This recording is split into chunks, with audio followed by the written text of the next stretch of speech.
Let me present you Passage des Panoramas and Passage Jouffroy, the most American covered passage in Paris. Everything began with an Irish painter, Robert Barker, in London in 1794. He created the panoramas. This kind of visual illusions was presented in a circular building.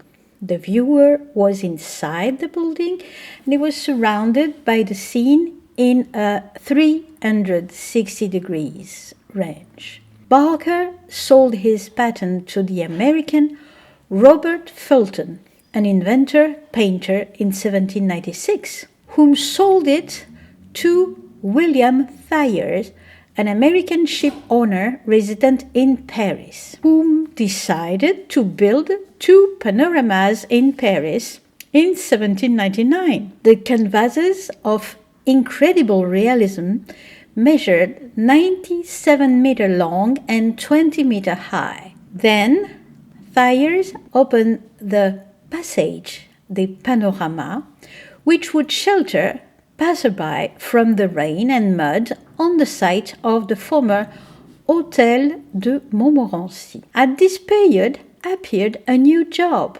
the scraper, the ancestor of the shoe shiner. The scraper appeared during the 18th century, at a time when the tarmac had not yet invaded the streets and when the white stockings of these gentlemen get dirty very quickly. The Passage des Panoramas was one of the first gas-lit spaces in Paris around 1816-1817. This made it a modern and nocturnal place for the restoration of the Bourbon dynasty in France. The panoramas were demolished in 1831, but the passage remained very well known to collectors for its shop of stamps, old postcard, coins, and even autographs.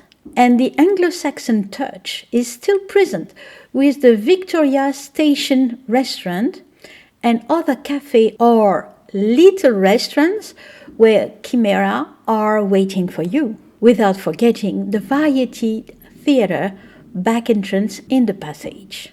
1846, the Passage Jouffroy was built exactly from the other side of the Boulevard Montmartre during the great wave of construction of the passage and galleries. This passage is also somewhat linked to the United States history. It is one of the first Parisian passages built entirely of metal and glass. You may have heard about the troubled times before the proclamation of the Second Republic in France, 1848 to 1852, and the struggle with the economic depression and rise of unemployment, especially in Paris, linked to the Industrial Revolution. Many veterans of the 1848 uprising,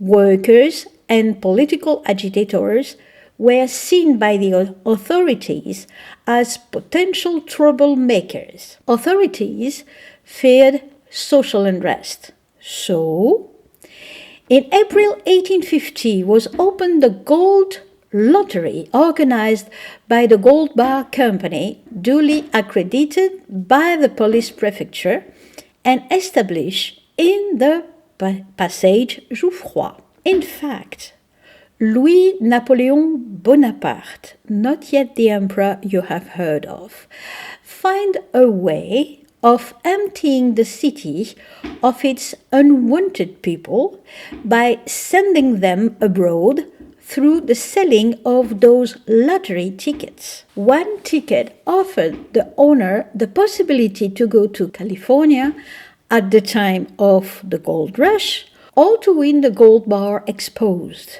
The company chartered 17 vessels that carried more than 3,000 passengers to San Francisco. Those immigrants were left to their own device to find accommodation and work once arrived in the United States. Victor Hugo denounced the manipulation of this lottery that was rigged. The gold bar was never really planned to be attributed. The Gold Bar Company collapsed around 1853. The site became later on one of Paris' earlier American buffet restaurants, where people were eating standing in the fast food way. The Grévin Museum, opened in 1885, plays up to now a central role in the notoriety of the Passage Jouffroy.